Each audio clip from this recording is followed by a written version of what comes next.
Hello, everyone. Thank you very much for joining us this afternoon for the March edition of Ray's Coastal Resilience webinar series. My name is Rob Shane. I'm the communications manager here at Restore America's Estuaries.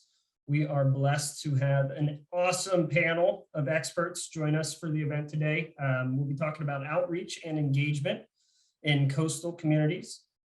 We had about 210 people register for this event, so clearly a pretty serious topic that you're all interested in and lots of people care about. So we're hoping to get to it. We'll answer all your questions. If you do have questions throughout the event, go ahead and type them in the Q&A or the chat box, and we'll try to get to all of them at the end.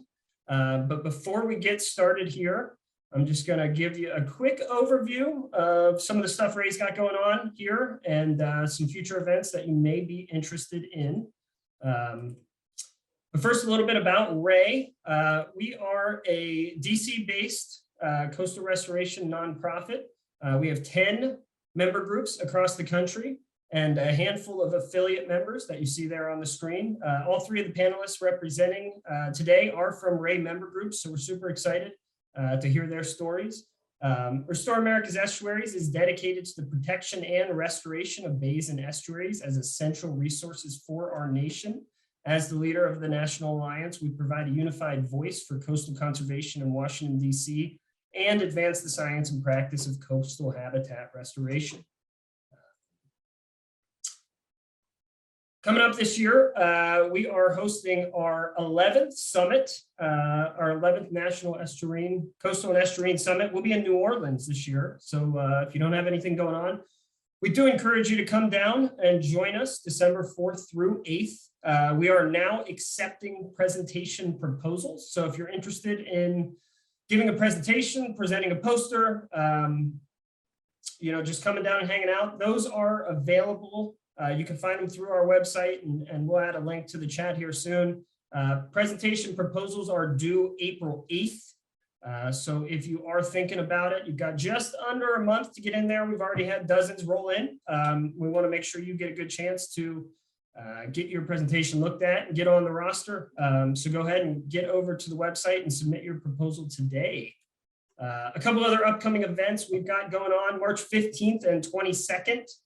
You can join us for our National Estuary Program Coastal Watersheds Grant Workshops. The NEP-CWG grants are now accepting letters of intent. Those are due May 27th. So if you're interested in learning more about that program, seeing if you qualify, go ahead and join us for that. March 17th and 30th, we'll be hosting, in addition to the NEP-CWG grants, we'll be hosting our SNEP Watershed Implementation Grant Workshops. Those are March 17th and 30th. Again, the SNEP program up in Massachusetts and Rhode Island, a little more geographically specific, but if you're calling in from that area, I do encourage you to join us. Letters of intent for that grant program are open until April 26th. So if you're interested in applying, I do encourage you to take a look at that webinar. Also on March 31st, so the 31st of this month, we'll be hosting our second Inclusive Coast Initiative workshop. This one will be focused on reducing barriers to funding for diverse groups of coastal restoration professionals. So if you're interested in that, I'll also throw a few links in the chat on that one as well. If you have any other questions, check out our website, estuaries.org. We have a lot of information on there about upcoming events. Also, if you're interested, go ahead and give us a follow on social media platforms or join our email list at estuaries.org/sign up. This is where we announce most of our happenings, latest opportunities on grant programs, events, and more, including everything I just mentioned. So if you're not already following us, I do encourage you to get in touch. This is the easiest way to keep up with whatever we've got going on. We've got a busy spring, a busy summer, and certainly a busy fall leading up to the summit, and we don't want you to miss any of it.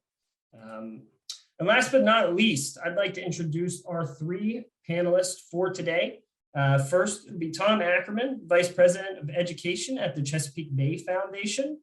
Tom is a former teacher, former public school teacher in Maryland. In 2018, he won the Youth Environmental Science Medal and the Doherty Chair for Environmental Education As the Vice President of Education at CBF, Tom leads one of the largest and most compelling environmental education programs in the country, which creates opportunities for students, teachers, and schools to experience and understand their connection to the environment.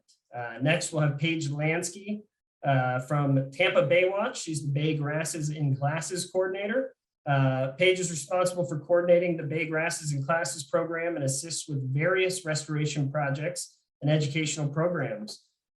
She has worked for environmental education and natural resource management across the eastern U.S. from the mountains to the coast. Originally graduated from Michigan State. She specializes in animal behavior and neurobiology, and she is passionate about herping, looking for reptiles and amphibians. So we welcome Paige. And last but not least, we'll hear from Jorge Mendoza, who is the Corps program manager at EarthCorps out in Washington State. He supports and supervises Corps members throughout their experience at EarthCorps. Together with other staff, Jorge facilitates workshops and trainings that allow members to develop their leadership abilities and foster genuine connections with themselves and their communities. Jorge has a degree from the University of Redlands, where he studied organic pollutants in the Sierra Nevadas. So without further ado, I'm going to go ahead and hop off and kick it over to Tom. I'll be monitoring the chat and the Q&A throughout this. So if you do have any questions, any comments, feel free to type them in there. We also encourage you, introduce yourself in the chat too. Tell us who you are, what you do, where you're from.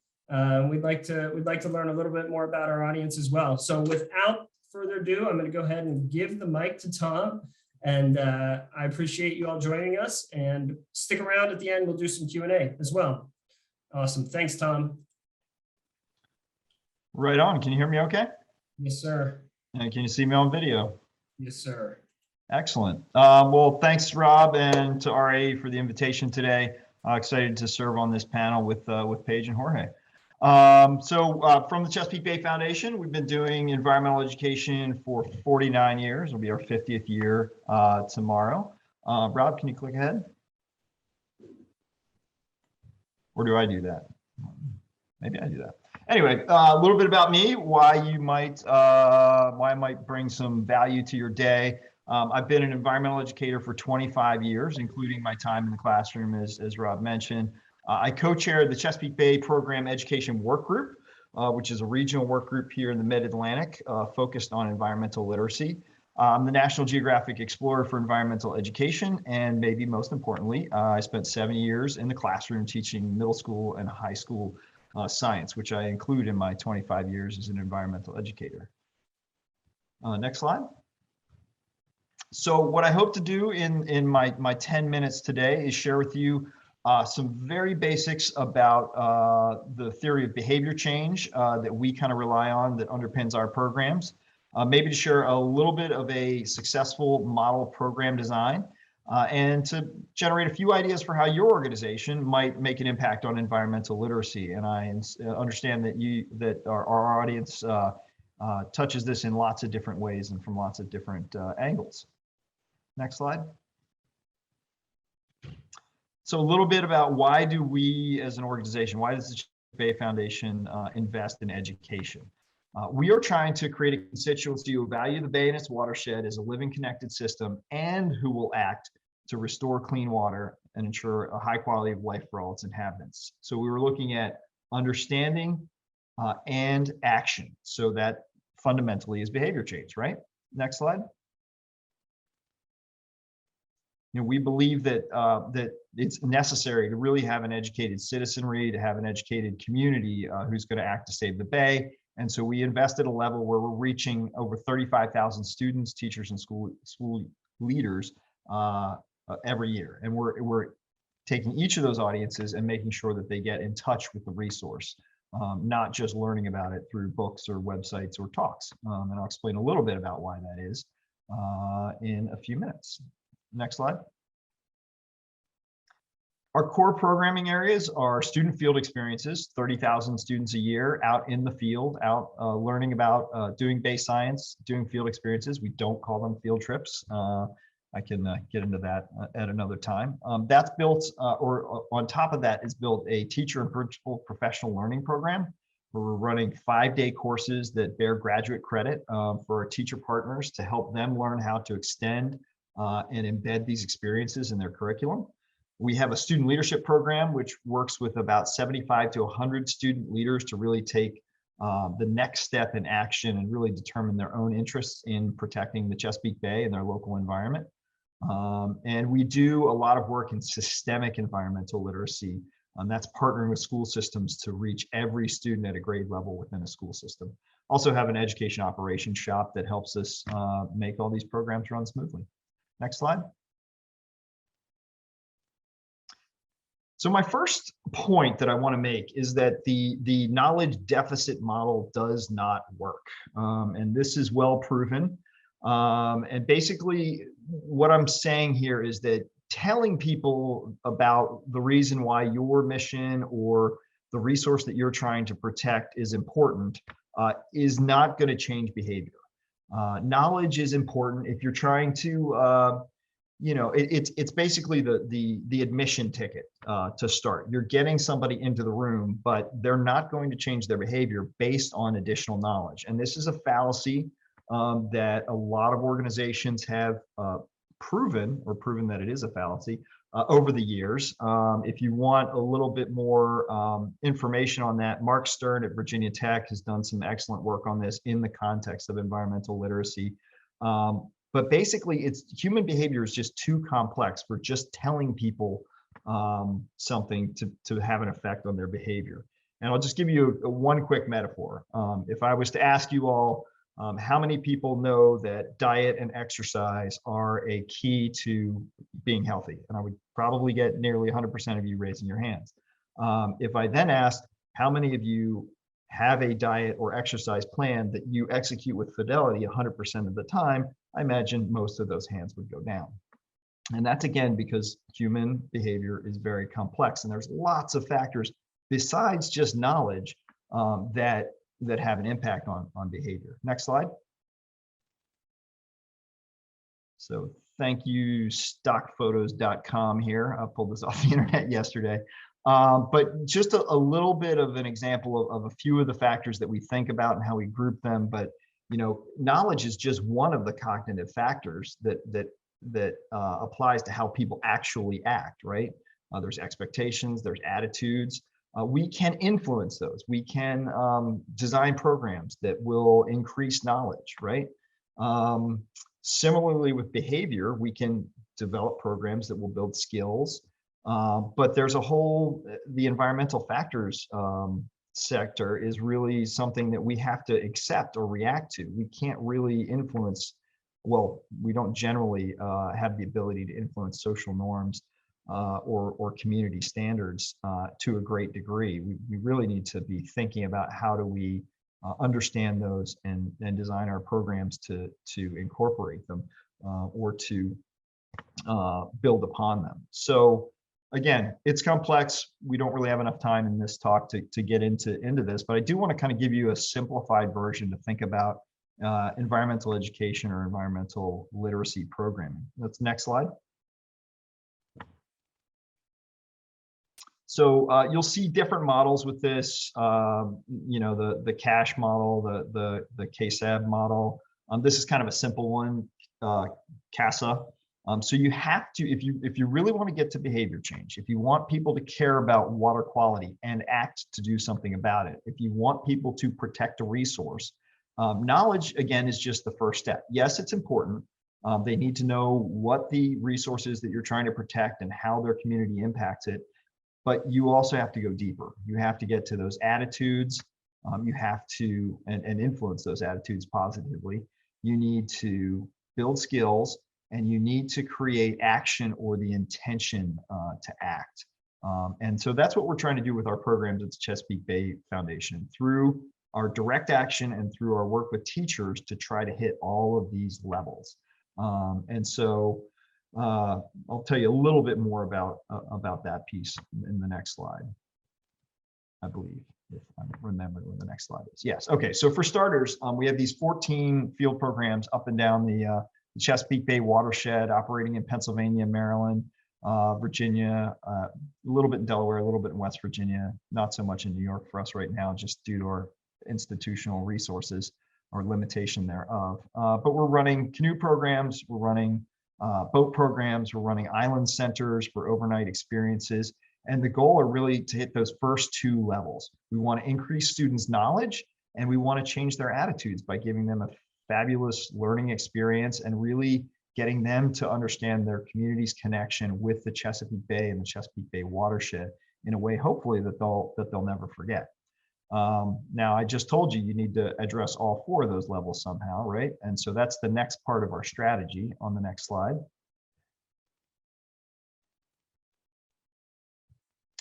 We invest pretty heavily in a very rigorous teacher professional learning program. We have 5-day field experiences for teachers where we take them out and do the same types of field-based investigations that we do with students. And then we talk with teachers and work with teachers to think about why that's valuable and how they can apply it to their own curriculum and their own lessons, and how to really work that in, how to pull other community resources in, to be able to do that with the Chesapeake Bay Foundation or with the many partners that we have in the Bay watershed, including our partners at natural resources agencies and state parks, state and local parks. We're also partnered with universities, which allows to offer that graduate credit and also allows teachers to get their recertification credits. Next slide. For a select number of students, we also run a student leadership program, which really allows them to get to that action piece. Our teachers are also, they're training students in the skills piece and hopefully in the action design or action implementation piece. And then for groups of students that really want to take the next step, we actually work with them again individually to really elevate their voice and allow them to create campaigns of their own to impact issues that they care about. Our student leaders in Pennsylvania a couple of years ago ran a successful statewide campaign to get the hellbender salamander named the state amphibian of Pennsylvania. And the hellbender requires super clean water, so that was a neat crossover between their interests and our organizational interests. Next slide.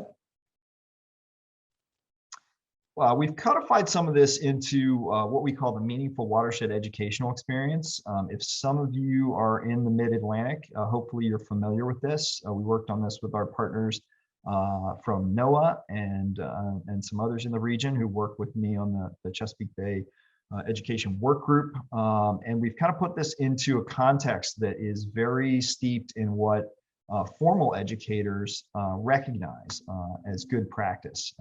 Project-based learning, understanding by design, it's aligned with the next generation science standards. So it's well understood by our formal education partners and fits in with what they're trying to do. And frankly, some of the things that are very difficult for them to do as formal educators, but when they fit it into this MIWI process focused on the watershed itself, it gives them opportunities to do critical thinking, creative thinking, to do collaborative projects, and to really get to that citizenship and action phase, which are some of the things that our formal school system partners are really looking to do.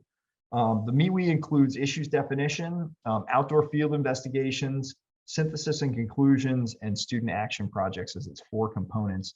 And I think Rob is going to be able to send you a link to this. It's freeware. It's open to anybody to use across the country. And I know NOAA is putting this out to other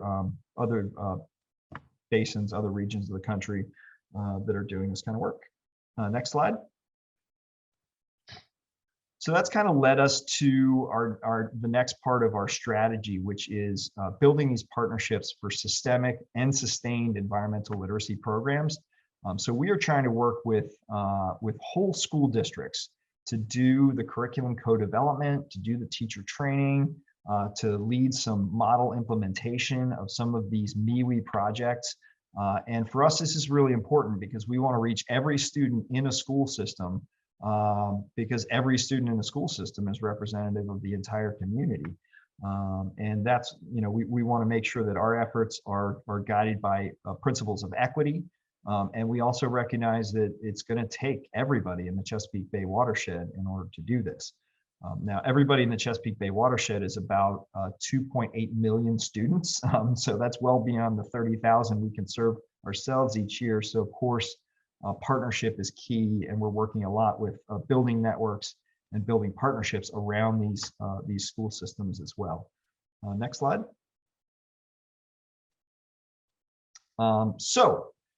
Maybe your organization hasn't been working on environmental literacy as long as the Chesapeake Bay Foundation has. What can you do to contribute? I hope I've made a little bit of a case that environmental literacy is important. I think it kind of goes without saying, but you can potentially join one of these partnerships or these networks. You can find your education institutions to partner with at the local, state, or regional level. States are big players in determining what curriculum gets taught, and of course, local school districts can be, anywhere from, they can serve anywhere from 200,000 to 2,000 students, and they may be important to your watershed or your local area. You can join a network. The North American Association for Environmental Education operates in all 50 states. I put their website up there. It might be a good place to get started. You can also work on advancing state and local policies, policies with your school board or policies with your state that would either promote these kind of rich experiences for students or help get this into the curriculum. And the last piece I put down there is promoting public funding for environmental literacy. It is, we've done some studies of this in Mid-Atlantic. It is habitually underfunded. Most people don't even realize that it's out there or incorporated into school programs. So if you can find ways even to start programs like the program that the Chesapeake Bay Trust runs, where we're using license plate money to fund environmental literacy programming, that would be amazing. Next slide. So I will end there. I know I had a limited amount of time, but I've rephrased a common quote you may have heard to ask you, and I think about this in terms of climate change and where people are in terms of climate change and climate literacy right now. But I think the best time to invest in environmental literacy was 30 years ago, and the second best time is now. We need an educated citizenry to protect our natural resources and to help communities learn to live sustainably. And so I love doing this work. And if there's anything I can do to help you do this work in your area, my contact information is there. And I think Rob's got it set up to take questions at the end, but I'm happy to take questions now or later. Awesome. Thank you. Thank you so much, Tom. And yeah, we had a great introduction session there in the chat as well. So I appreciate everybody who introduce themselves. If you give me one quick second here, I'm going to go ahead and try and pull up the slides for our next presenter, who is Paige Lansky from Tampa Bay Watch. So give me one second and I'll go ahead and let Paige introduce herself, and we'll let her speak. All right, well, thank you so much. And thanks for that introduction. So my name is Paige Lansky with Tampa Bay Watch. So Tampa Bay Watch is a relatively small non-for-profit organization. I think we just kind of doubled in size. So we have about 30 staff members now, I think.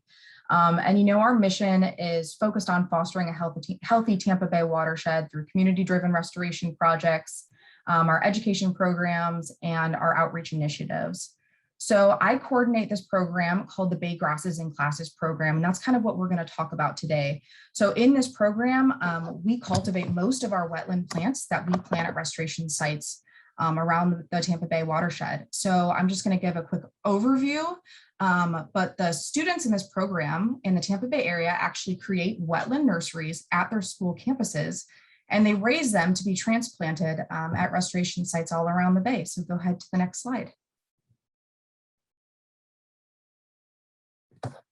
So, students are involved in this process from the beginning to the end. So, they actually kind of lead the whole process. So we provide them all the materials and we guide them to figure out what that process is going to look like. So, as these students are building their nurseries, which is the first step, you can tell like a lot of them have never used hammers and levels before. And they really, have to go through that, figuring out how it's going to be done.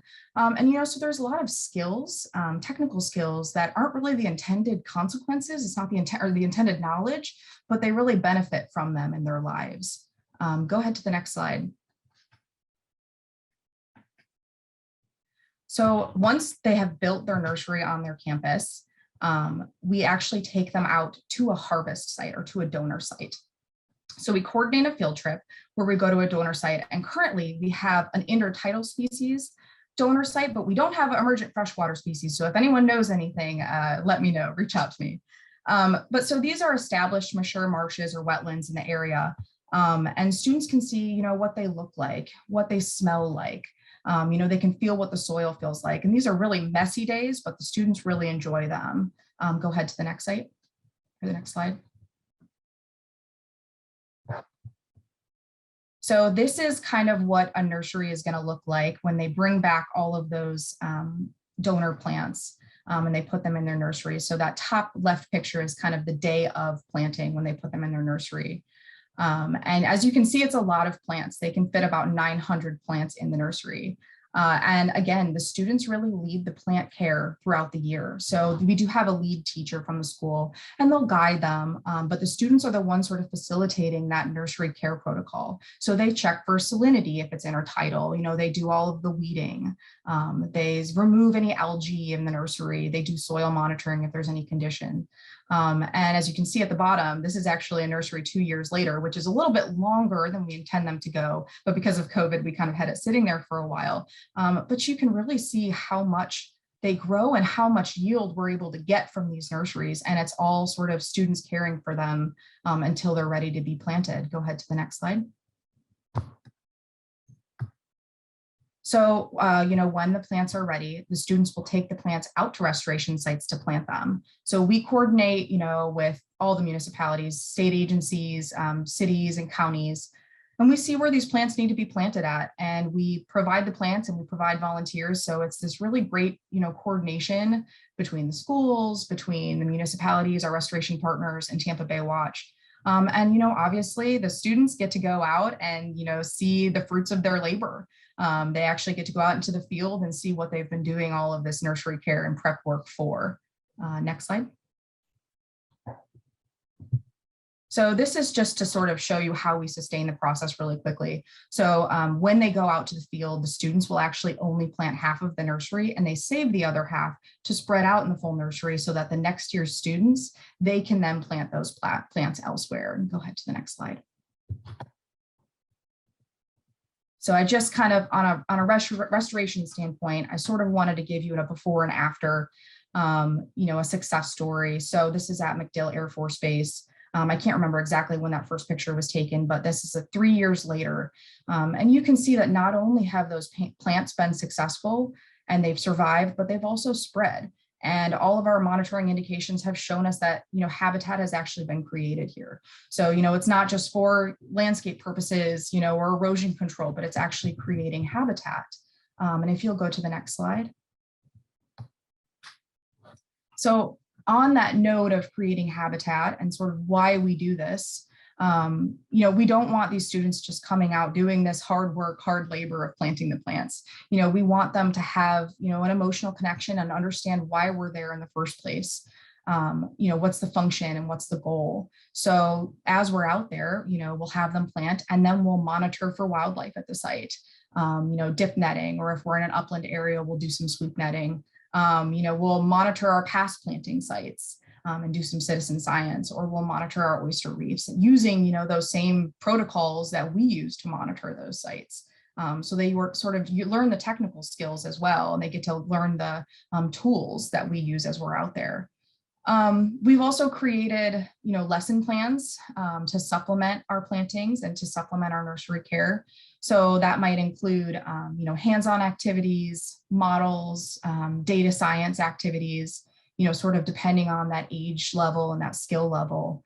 But, the purpose of this really is to, instill that knowledge content and that ideology in their head and to reiterate those concepts. So it's not just you go out for a field trip and you learn a lot and you have fun, but 2 weeks later you forget everything. So, these concepts are reiterated throughout the year, for the goal of actually sort of sticking with these students. Go ahead to the next slide. So this site says impact, but what it really should say is metrics, right? So, on average, this is an average of about the last 5 years. So obviously COVID probably has impacted these numbers a little bit, but we can take around 13 schools a year. We actually only have 2 staff on this program. So it's a lot, as we said, because it's, really a quality program. And there's a lot of activities that go into each school. So we really can only get about 13 schools per year. On average, we've planted about 12,000 square feet of land in the last 5 years. And we reach about 1,000 students per year, which, you look at Tom's numbers and really anyone in environmental education and you're going, well, that's not really super high numbers. But I think that's important to note because this program isn't really about quantity. It's really about quality. It's about the goal is to change or to grow their ideology and their understanding, but to also, reinforce these ideas through the emotional connection that they build to their nurseries.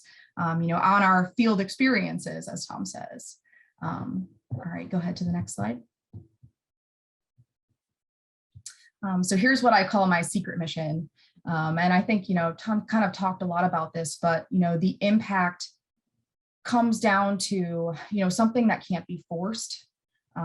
It's developing this emotional connection that you can see in these moments here, where students have no idea that I'm paying attention to them and they have no idea that they're learning. So, they're playing in the dirt and they're, laughing at fiddler crabs. They don't want to sweep net because they hate bugs, but as soon as they get that net in their hand, they're so excited and they're running up to me. What is this? What is this?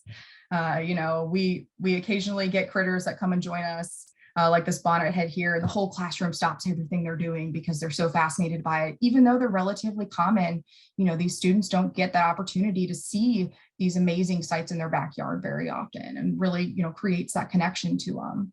A lot of times, like students will stop planting and they'll just go and look for critters. And it's so funny because, they think they're getting away with something. They're like, haha, I got away. They don't even see that we're not doing what we're supposed to be doing. But, I think that's a good thing because they don't realize, that's what's important. It's less important. It's more important they do that than it is that they, remember how much carbon is stored in wetland soils versus, tropical forests. So go ahead to the next slide. So I just wanted to sort of talk on our funders and speak a little bit to sort of one lesson learned as we've come forward here. So because this is a quality program, it can be very difficult to find funding for this program. So, funders want to see really high metrics and they want, project-based things.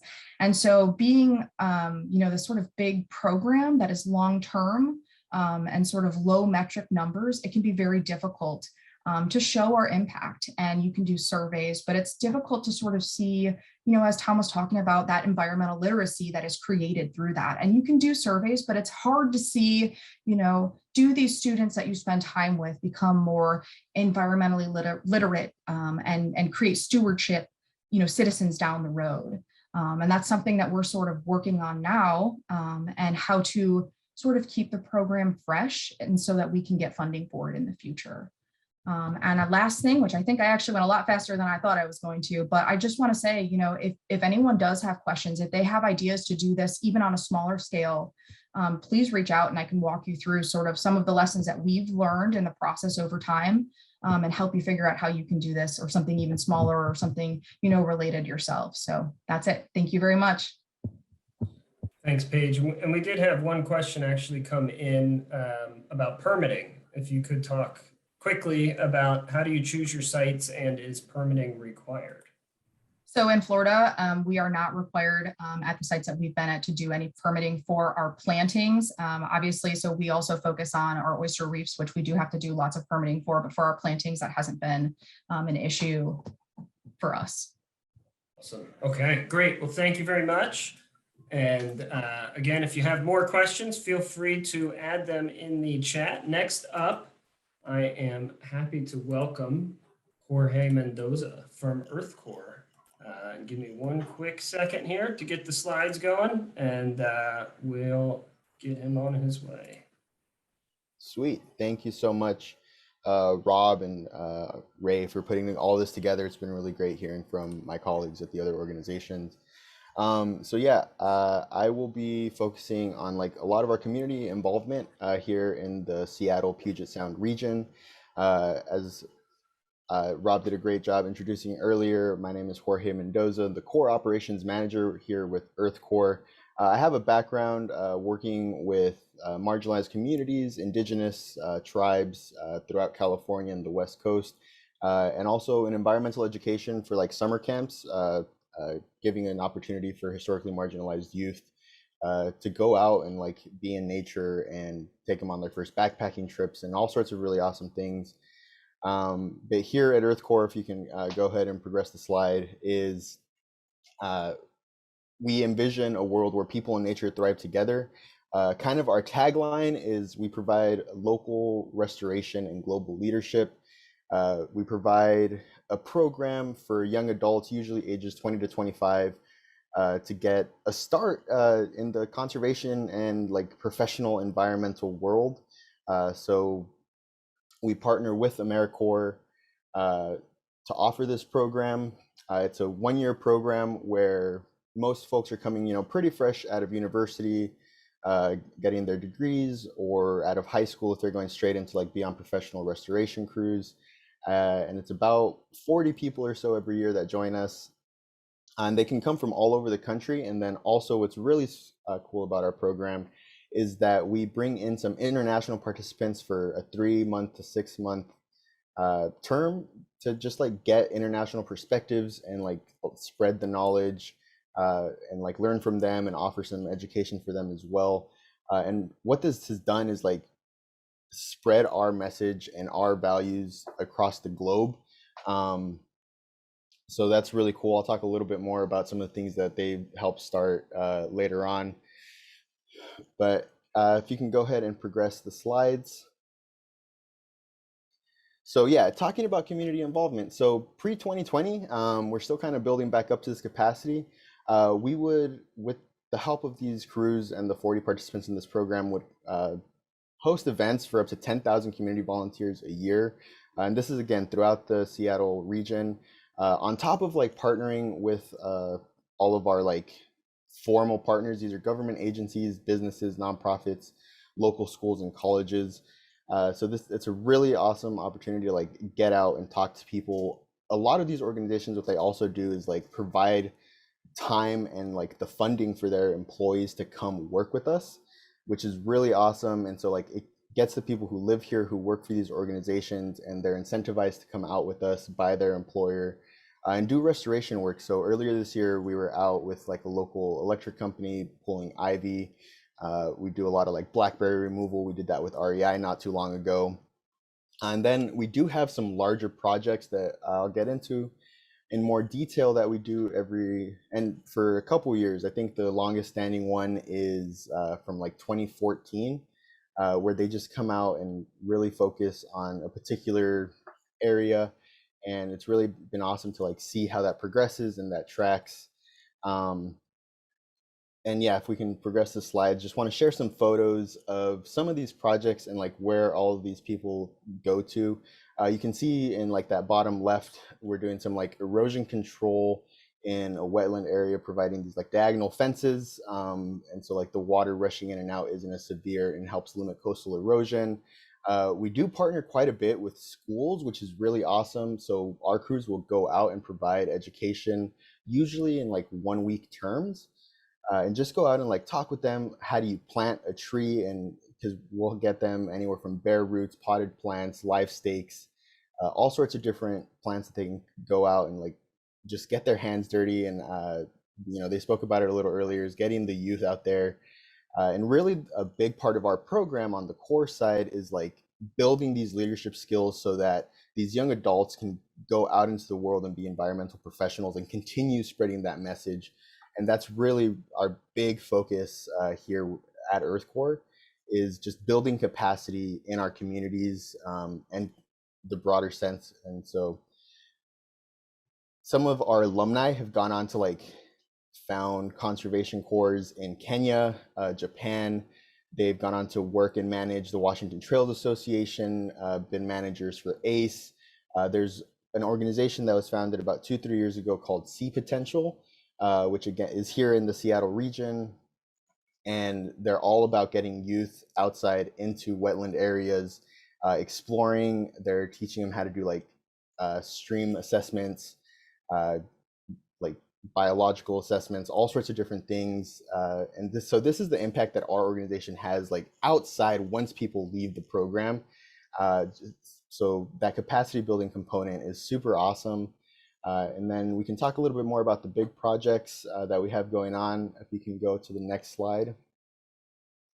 So the Fluid Estuary Planting Trial is a really unique opportunity that we got to, we're experimenting with ultimately with this community. So in 2015, the levee that was there breached.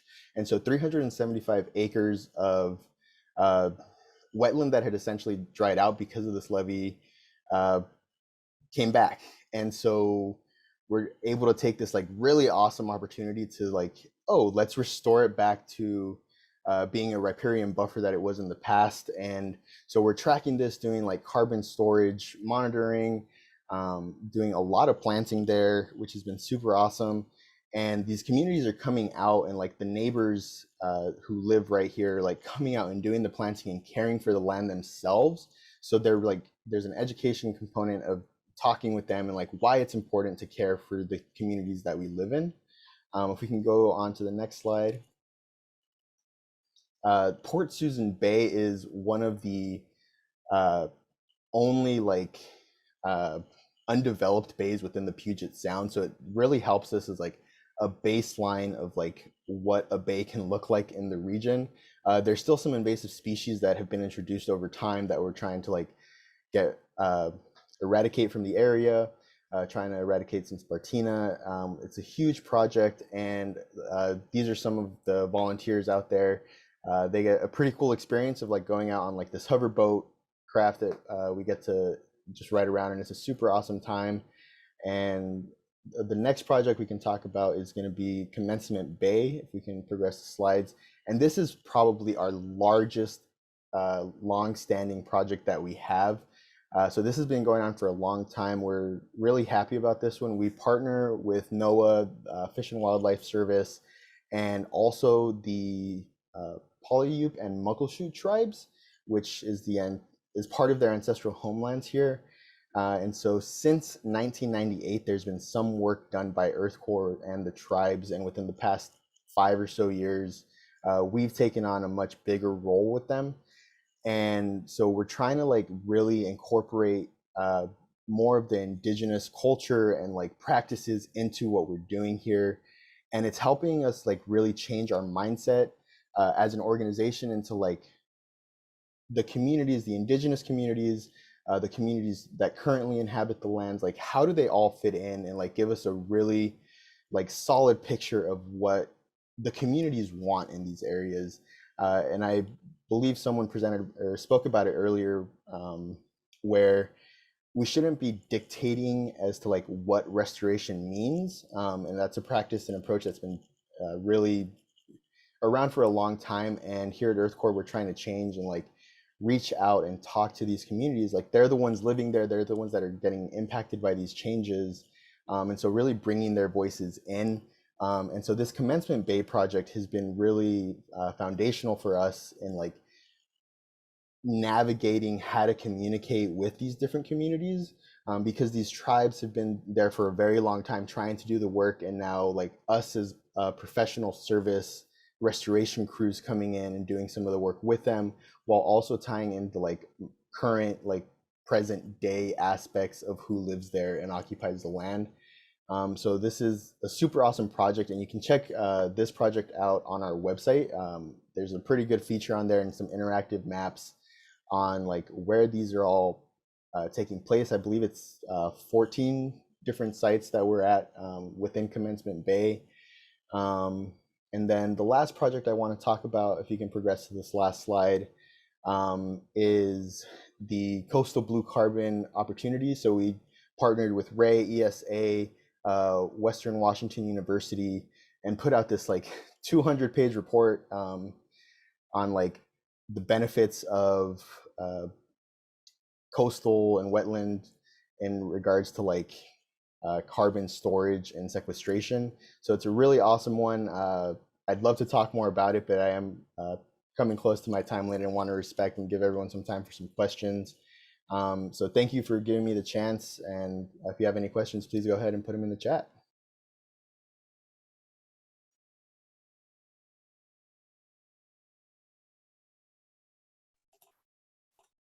All right, thank you for that. And thank you everyone for joining us. We'll go ahead and take a few questions here. We got about 10 minutes left.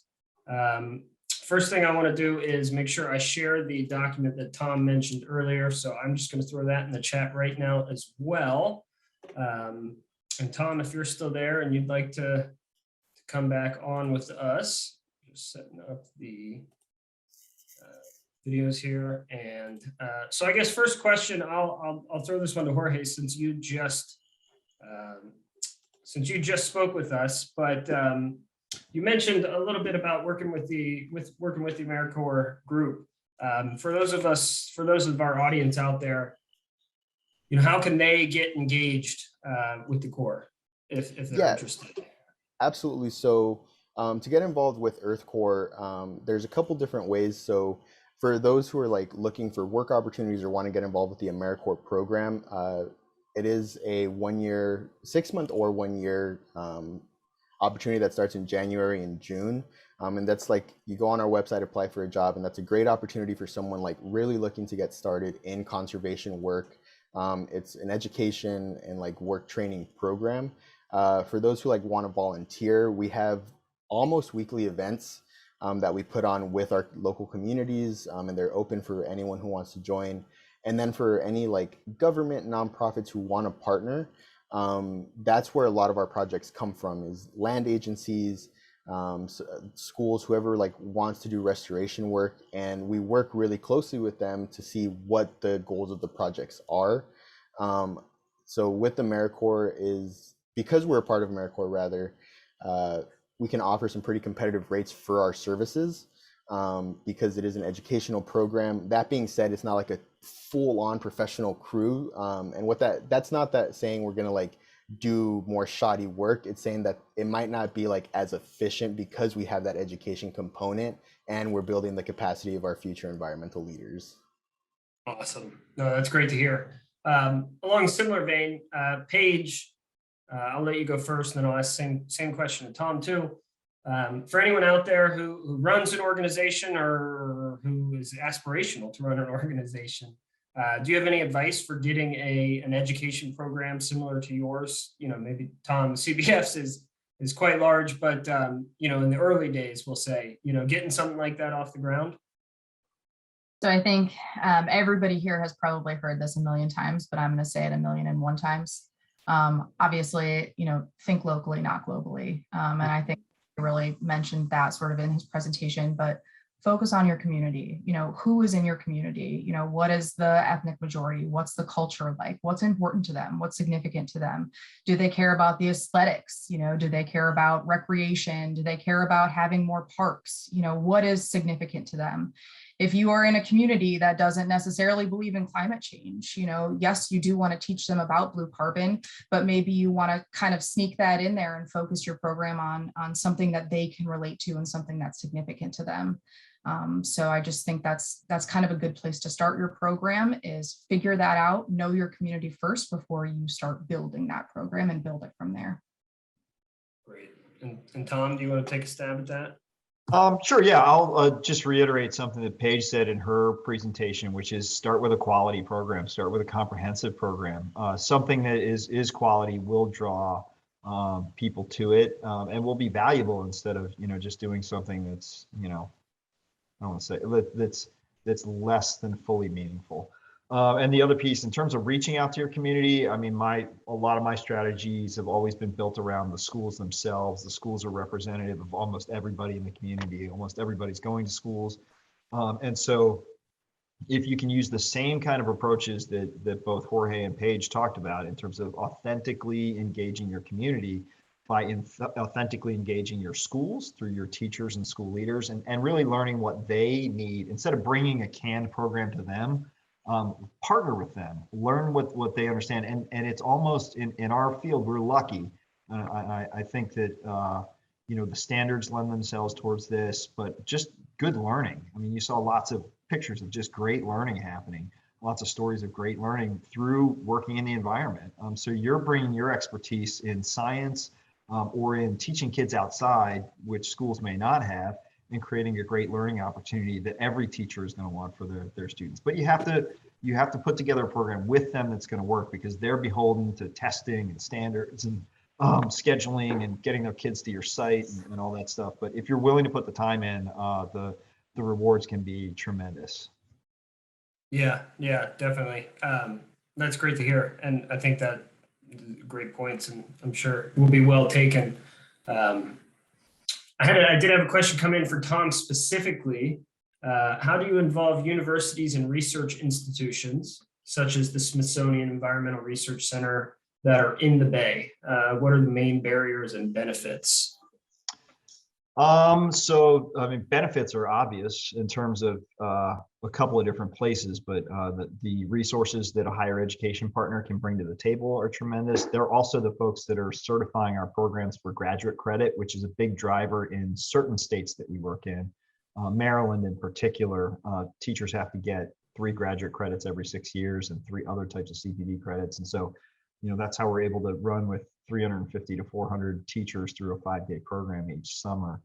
There are also lots of partnerships. Our organization doesn't do just education. We do a lot of science communication, like many of our other RAAE organizations. We're doing restoration. And so our university partners help us there, and they inform, we're trying to always keep on the cutting edge of science, whether that's climate science or estuarine science. And so that we actually use them we just had a great presentation from our partners at the University of Maryland Center for Environmental Science, who were just giving us the latest on climate change in the Bay region. It's a fantastic presentation that I can probably share with folks. But CERC is doing great environmental education work, K-12 right now. We're focused on K-12 ourselves.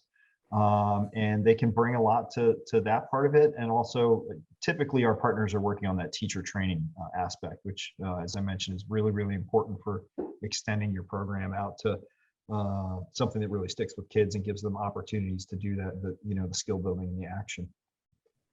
Great, thanks. And Paige, part of that question I think is applicable. Well, I'm sure all of that question is applicable to you as well, but I think, one of the questions that I was thinking of before we started was, barriers to entry. And I know you run a fairly small program, but I'm sure what barriers you have probably relate to what a lot of barriers our audience has, if you don't mind talking about that. And then Jorge, I'll ask you to do the same. Well, I think like one of them that we sort of talked about is, with, like I said, with it being a quality program, is how do you keep this relevant as things are changing, as the community is starting to change their opinions on things, and how to get funding to be able to do that, especially when it's not this small scale, sort of project that produces these amazing, beautiful results that you can easily see.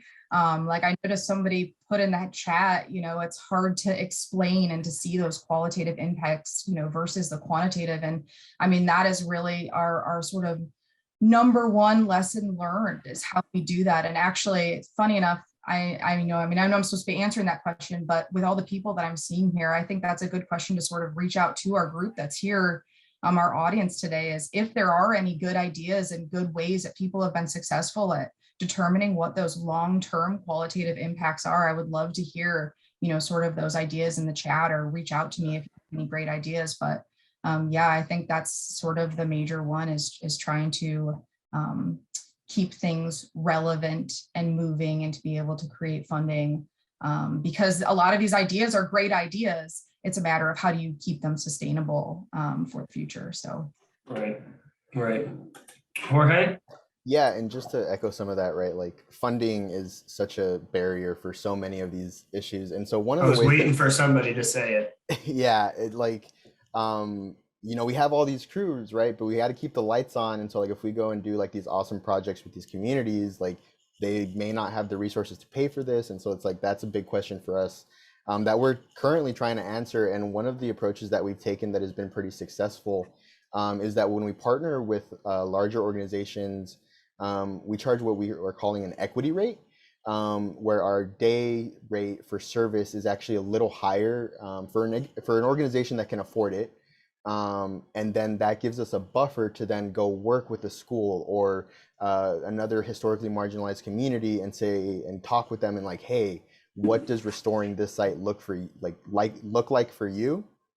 And then we can go in and do this service and work with that community at a like either free or like super discounted rate for them.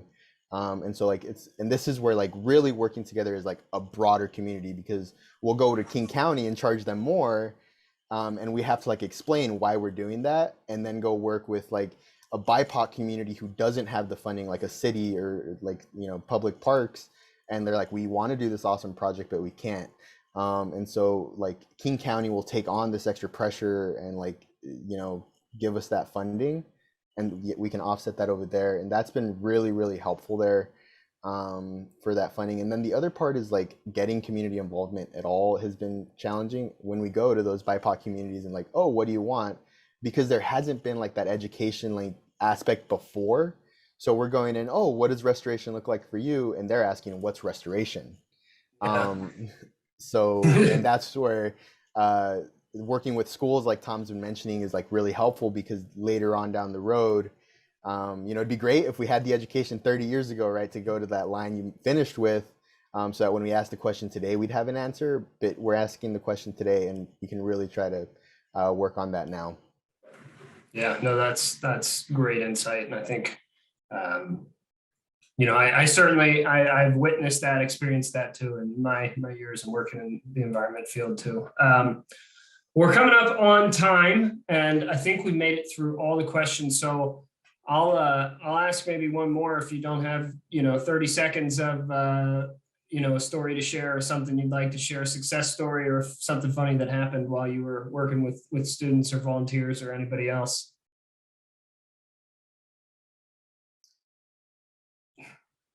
I ran into I think it was one of Jorge's crews hiking out in California this summer. And I just think it's really cool the work that you're doing out there. And I'd love to see and love to partner with anybody who would be interested in doing an Earthcore style project to get more folks from marginalized communities involved in environmental education, because it's, of course, so important as an educator to be reflective of your community. And so we're looking for, there's some interesting projects that are out there. The National Aquarium in Baltimore has got a cool project, but love to see more of that work, and be interested in trying to network with people to do that work or to see great examples of that. Awesome. Well, thank you all. Thank you to our panelists. Thank you to everybody out there in the audience. We really tried to get not just a geographically diverse panel today with both West Coast, East Coast, and the Gulf Coast, but CBF, huge watershed scale program, Tampa Bay Watch, a little more targeted in schools, and then Earthcore out with that young adult kind of style. So hopefully something that we talked about today is relevant to you, and we will be sure to share the recording of this event on our YouTube channel, and we'll send it out to an email for everybody who registered. But otherwise, stay tuned to our website, to our social channels, CBF, TBW, Earthcore social channels as well, for more ways you can get involved. And with that, I will let you all have the rest of your afternoon. Thank you so much for coming, and we'll see you next month.